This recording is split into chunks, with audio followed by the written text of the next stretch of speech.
G'day everyone, Clok-Roo reporting. Welcome back to my Let's Play of Crash Bandicoot. It's about time. We are about to go through the frozen 11th dimension. First up, it's No Way Out. And because of the cutscene, I'm going to mute.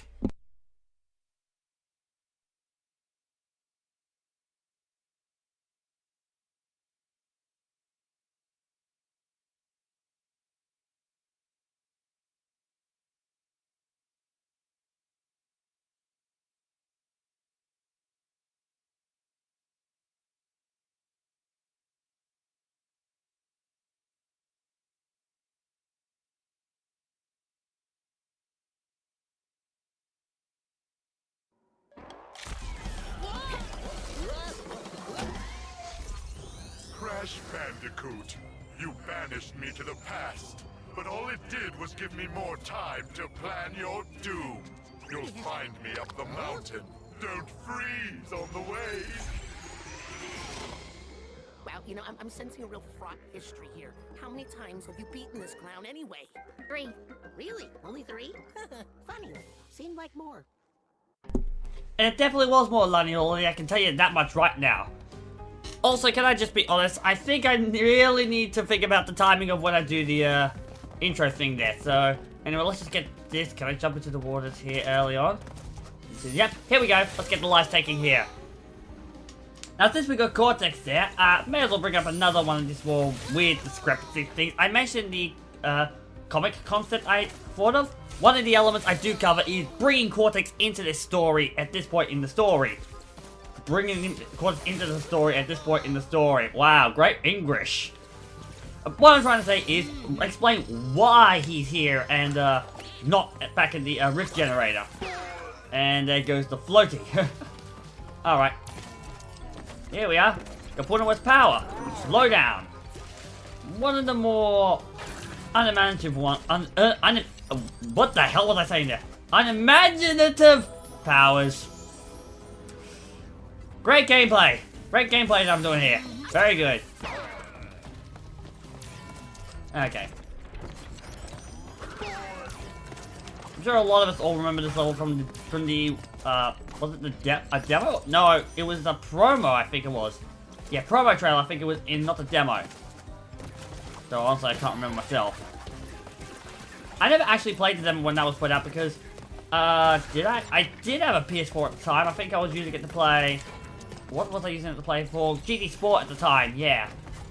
But I never, oh wait, I would have also had it for Insane Trilogy, and yeah, I definitely had a PS4 at the time. But I didn't have the, demo at the time that it came out because, oh wait, I need to avoid 1 for free, what am I doing? Simply because I just wasn't invested in this game at the time of its announcement and release. But of course I was still going to give the game a go because I wouldn't be a Crash fan if I wasn't. Here we go.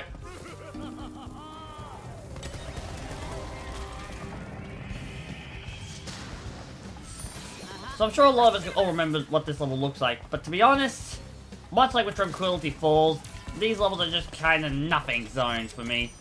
They just exist. And I suppose that's one of the worst things you can say about a game levels when you just say they exist. But at least the gameplay for them feels good. I just remember that I am fine. Whoops. Right, don't need to get the crate back there. Yeah, if you go backwards, there are crates back there. Is that supposed to be a Penta Penguin? Actually, wait, hold on. Can I see it from a better angle? Maybe I'll try and get on top of that. Because...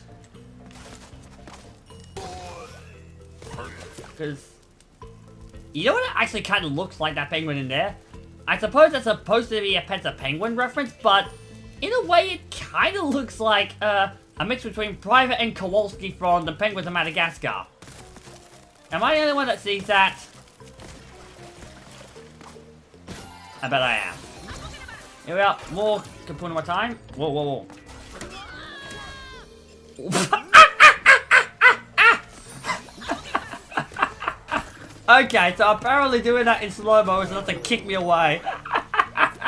Oh, that was golden. Okay, that was worth it. Whoa, whoa, whoa, whoa, whoa, that was close. Do that, and... done. Yeah, not really a fan of Kapuna's power. It's just, you know, it's a mechanic that's been done so many times before, the slowdown mechanic. I mean, it's not really imaginative or fun or creative. I mean, it was even done all the way back in Mind of Amusement with the Grimleys. Remember those guys? Honestly, I think I prefer the Grimleys, to be honest, because at least they offered a unique and interesting way to play the game by using them as mutants. Okay. Oh, wait, I need to make sure I keep an eye on... Okay, I'm good. What are you grumbling about, Penny? Sorry, she's going off.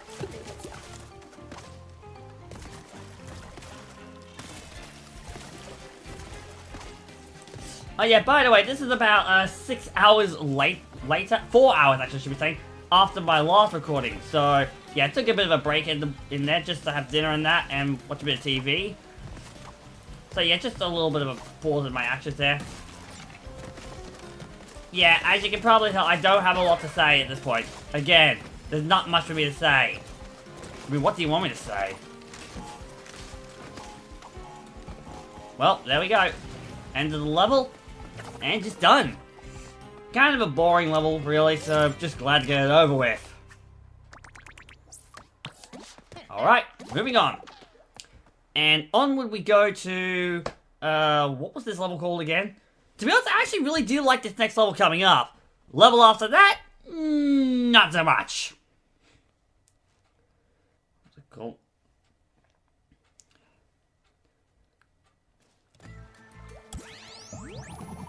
Yeah, I don't care about those. Here we go. Stay Frosty. That's it. That's what this level's called. I do like this level. I like the music for it. The quick note on the music for this level, and this goes for a bunch of other levels in this game as well. I don't know why, but in the official soundtrack versions for these, they motif back to versions to older songs for the franchise. Like this one goes back to the Snow Go level, the Snow level from Crash Bandicoot 2. One of them, I think... Which one was it? Oh yeah, Run It By You goes back to the Ripperoo theme from Crash Bandicoot 1, which makes sense and adds back to the whole Ripperoo is going to be in the level aspect and be the boss of it, I think. I think there were others as well. Like the obvious one was the inclusion of... well, Cortex's motif is his main theme from the other levels and all that. But for some reason, they mostly used the beats from Warp for some reason, for his boss fight from Warp. Which is weird, considering that his main beats are supposed to be the ones we hear in Crash Bandicoot 1. Alright, here we go. And zip through this. There's a big stack of crates here, and...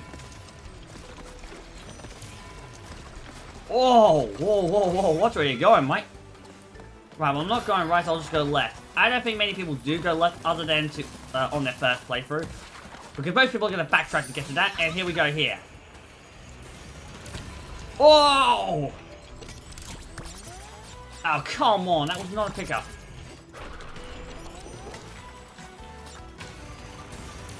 And good. And clear. There we go.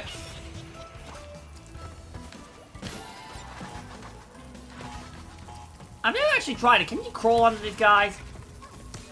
No, you can't. Well, that's convenient because I need to lose lives anyway. I just remembered. So let's just bomb myself. And burn myself. Those things are electric, aren't they? So why don't we go for a full trifecta of new things I can do? Come on, let me zap them. Yep, there we go. 4 different unique deaths. That's better.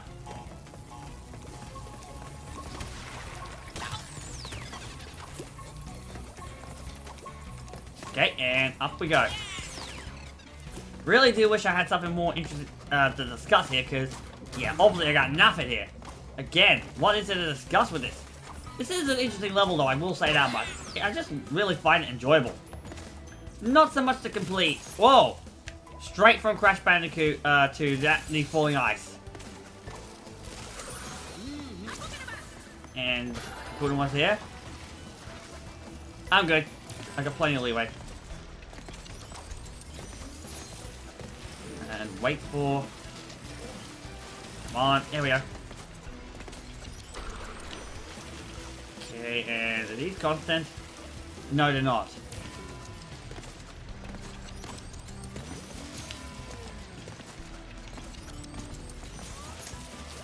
And that's the end of the level there, with a life crate, well, called the one for crate.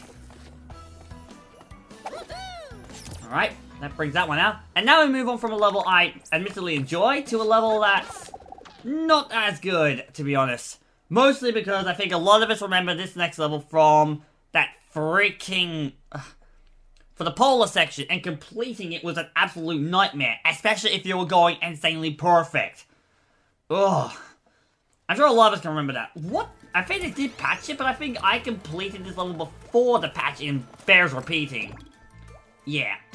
Pretty generic pun, to be honest, really, with that one they're doing there. Just get me through these levels and get me to the boss fight. The boss fight is freaking awesome. Actually, I might try and do it without Kapuna's power, because that's at least interesting to look at. I think there's been plenty of playthroughs of it, but I don't know if anyone's done it as this style Let's Play commentary before. Sorry my voice sounds a bit cracky. It's getting a bit, it's probably that cold I had getting back into me again. I'm doing this all in one day, people, pretty much. Well, see how much I can do in one day. I probably could knock this whole thing out in one day, mind you. I'm a pretty rapid gamer. And then again, I'm not really playing to, get a maximum completion, so yeah, I'll definitely be able to get through this game in one day. Okay, here we go. Ah, here we go, let's just... Boom. Let's just... Oh, you can't? Let's just... Shock. And I'll run into that guy next.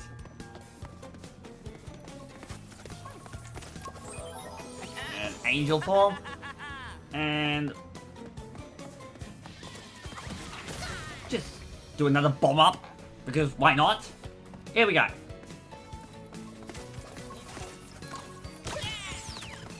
That.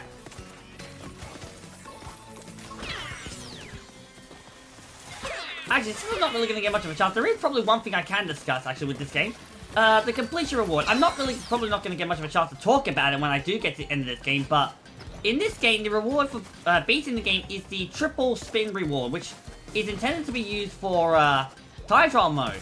Honestly, I could care less about it there, because it's not really that useful there.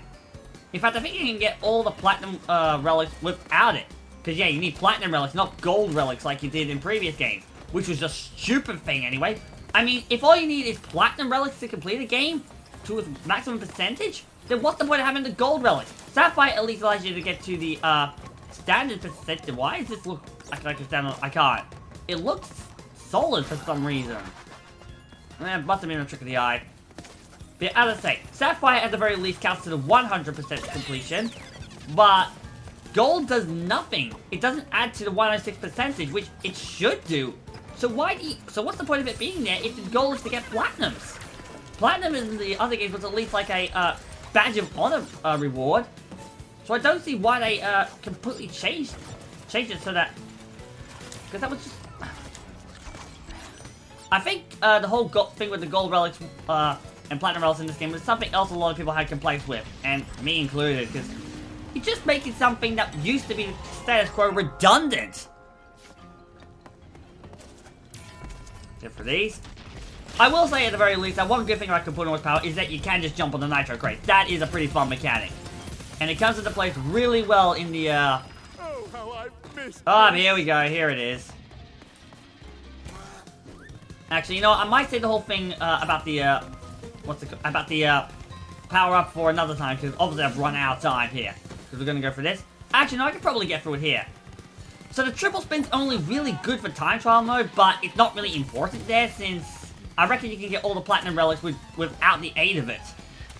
What it should have been, in my opinion, and actually would have made this game so much easier to complete, like on a revisit playthrough style, was giving us the fruit bazooka. No, seriously, think about it. Think about how much easier this game would have been to complete, at least when you beat the game, if you had the fruit bazooka. That would have just changed a lot of this game in so many ways, and it probably would have made it a hell of a lot more fun. I mean, granted, a lot of the Let's Play speedrunners and pro players are going to try and beat the game, complete the game without the aid of the Fruit Bazooka, because that would be the goal, but it would just be so useful for the casual player. It would make so many parts of this game much easier, and in general, it would just be very useful to have. I mean, think about all of those really annoying and difficult parts to beat. Imagine how much easier it would have been to get insanely perfect if you had it. I'm probably alone in that regard though, but still, anything would have been better than a triple spin. Well, except for the tiptoe ability. What were they thinking when they made that? I mean, there probably were some ideas they could have done with that would have worked, like a stealth mechanic, but otherwise, there wasn't one in Wrath of Cortex, so what was the point of it? That is one thing I do have to admit. Not everything about Wrath of Cortex was bulletproof good. Well, Wrath of Cortex is a pretty okay-ish attempt to recreate the style of the first 3 games by Traveler's Tales. And they made a few misses along the way, but then again, it wasn't going to be like the first 3 games. It was going to be its own thing. But, Universal be Universal. And they completely butchered it. Alright. 4th time's the charm. Actually, no, it would be, 1, 2, 3, 4, 5, 6, 7... Okay, not... I think this would technically be the 9th time, would it? Full Crash, but... No, 10th if we count... Oh, that game. Yeah. Alright, let's just get on with this. I mean, canonically speaking, it would be 4th time, but I think in the franchise this would be the 10th time overall. Correct me if I'm wrong.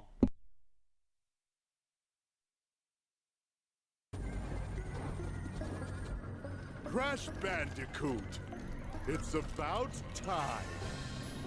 This is going to be just like the old days, except this time, everything will go according to my plan. I've made a few upgrades. Classic bad guy, always thinking things will go their way. Let's get this over with. And, like I said, I'm not going to use the power-up. Let's see how well this goes for me. Hopefully I can do it without dying as well. That would be even better. Because this fight, you don't even need Capuno's power. I wonder if that was on purpose. Actually, come to think of it, why isn't there a trophy or an achievement in this game to beat Cortex without the use of, Fun fact, Punchbot Mark II is one better at Ow! Punchbot Mark II is for punching you, not me! Here we go. And time for the return of the mechanic from Engine's boss fight.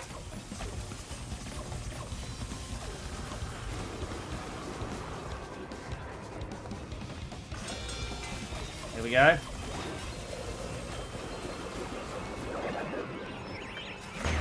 Here we go. So yeah, Capuno's power only really adds a little benefit here. In general, it doesn't actually The anti-marsupial missile is my own design. Do you like it? not really necessary. Not like with Akano or Lani Loli's power. Actually, I think. There we go. Oof. I think that was technically the hard part of all this fight, so... Neither will I. Oops. Did I do that? Kill the Bandicoot, crush the Bandicoot, Alright. smash its head. And getting a few Twin Sanity fights. I mean, the Twin Sanity fight against Cortex in that game was actually really good, to be fair. I personally really enjoyed the fight against Cortex and Mecha Bandicoot for that game. It was a lot of fun. Feel the wrath of Cortex. I don't have to go back to start, do I? Nope. That's fortunate, but I have to go through... Oh, only from here. Okay. That makes it a lot more manageable. Yeah, I think we can officially wave goodbye to no death, officially. I mean, I got 2 on my name.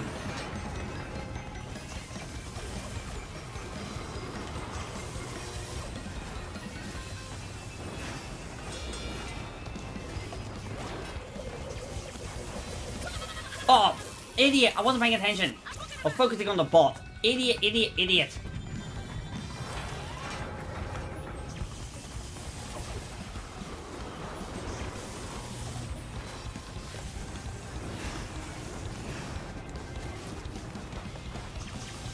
Alright, here we go.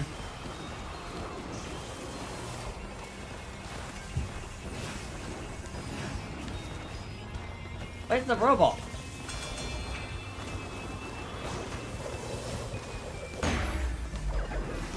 Oh, wow! What the hell? Okay, so apparently it didn't actually damage me. Maybe it's because I jumped on it? Interesting. That's unique. Maybe I want to use the power. Nah, don't be a wuss. Don't be a wimp.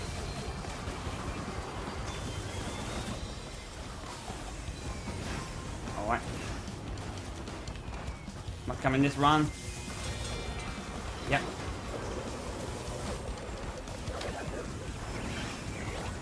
Damn it! Ugh. I should have waited. Damn it! Oh my god! I should have been done with this fight by now. But I'm trying to do a stupid flex for no reason, other than the fact I want to be a show-off. Because I'm a dickhead like that. Okay, so one time you brought him up on the first run, and now you're not going to do it for me again.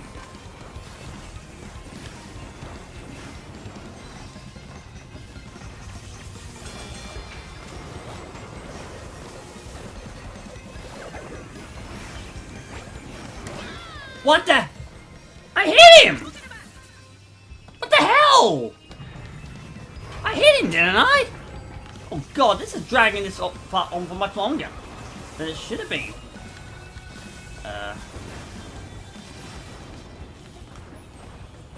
Come on.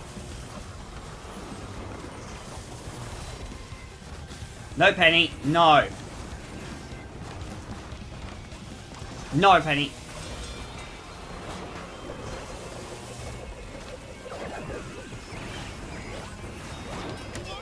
It did it again!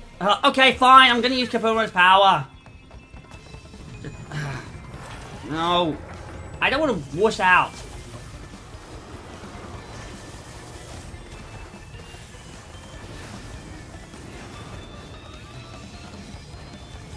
I think the reason I'm getting flustered is because I'm worried about the, missile. Okay, so now they're shooting him there.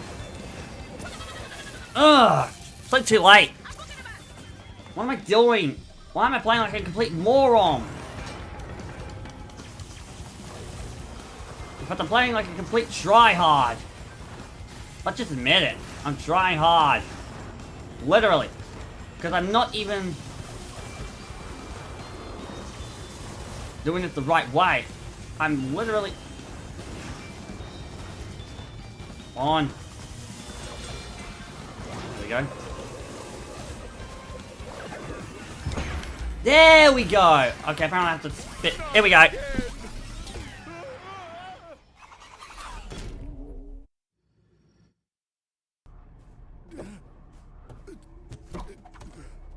Blasted bandicoots!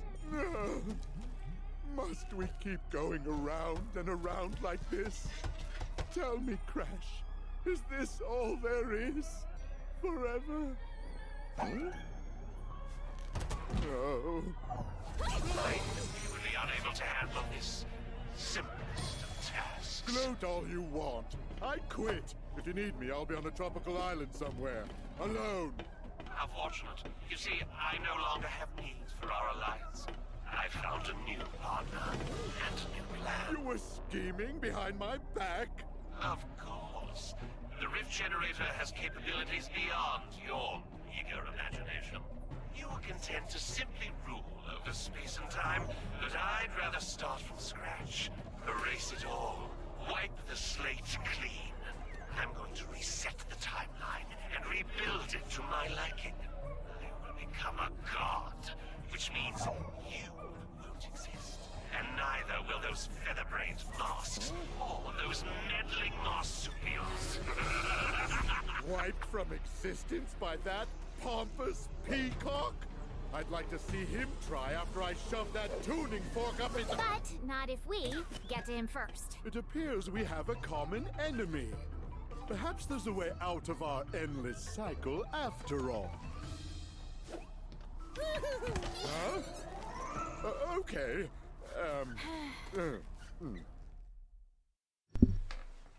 I can't be the only one who thinks that what Entropy said was basically Toys and Bob self-inserting themselves. I mean, come on, is that not a slightest bit suspicious? Man, that boss went on for a lot longer than it should have done there. I mean, I was trying hard so bad, wasn't I? Admit it. I had no reason to do that. I should have just used Kapuna's power, but I wanted to be dumb and flex, and I nearly did it. Alright, onto the Equipus dimension. Clearly a reference to the Equipus Rex level from Crash Bandicoot Warped, but we'll be doing that next time. Alright, I do need a break from that after a bit. Well, not really a break, I'm going to be going straight into it after this, but yeah, definitely need to end this part now before it gets any worse. Especially after that trial of the heart. Alright, so until next time guys, I'm the Primordial Clok-Roo, signing out.